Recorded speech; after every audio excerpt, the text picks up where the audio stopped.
what does trauma really mean? Trauma doesn't have to be a big event like rape, molestation, physical violence, devastation, or divorce. It can also be just as simple as not feeling seen, safe, heard, understood, valued, or loved. Trauma is not about the event itself, but what happened to your nervous system because of it. And this is where our healing journey really begins. It's about becoming conscious to the parts of your story that are hidden in the shadows, yet profoundly affecting your life on a daily basis.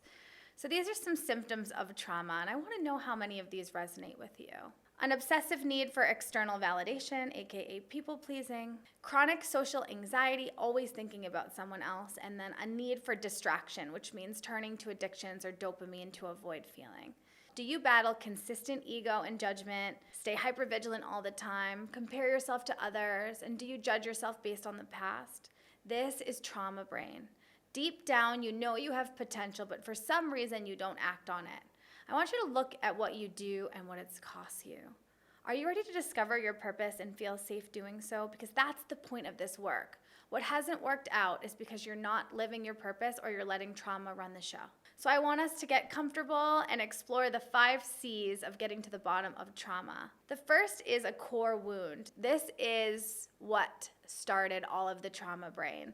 So these are those deep-rooted feelings that come from fear.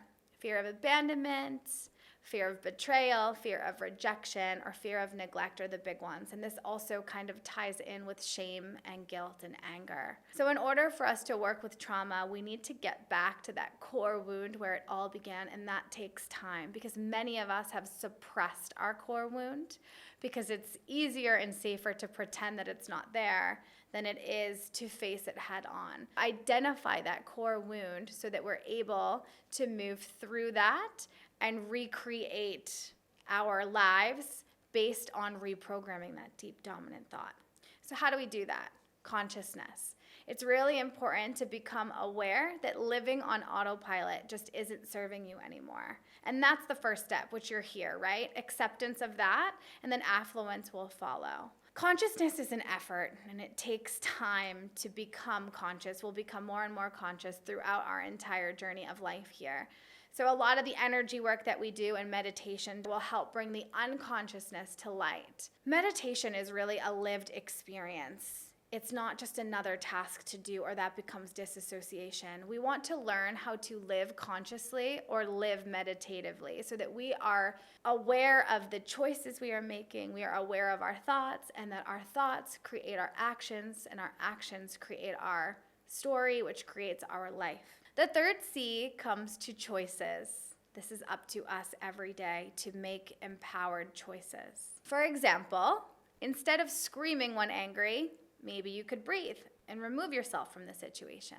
This is how we address our original coping mechanisms from when we were in survival and our limiting beliefs and being able to make better choices for our wellness. And consistency is key here because your body and nervous system can heal 100%.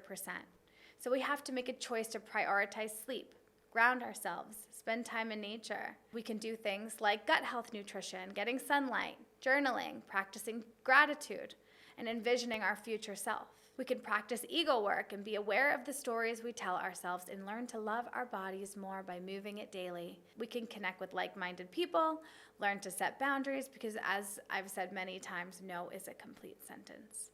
And once we start making these choices for us that come from our heart, our truth, who we are within our value system, we'll start to see that healing trauma is possible and that every moment we have a choice to try again and do it a little bit better. We'll find out what your core calling is because the more purpose you have in life, the less trauma you'll experience. You can't live in purpose and a trauma response simultaneously because it's impossible. You can't feel gratitude and anxiety at the same time, right?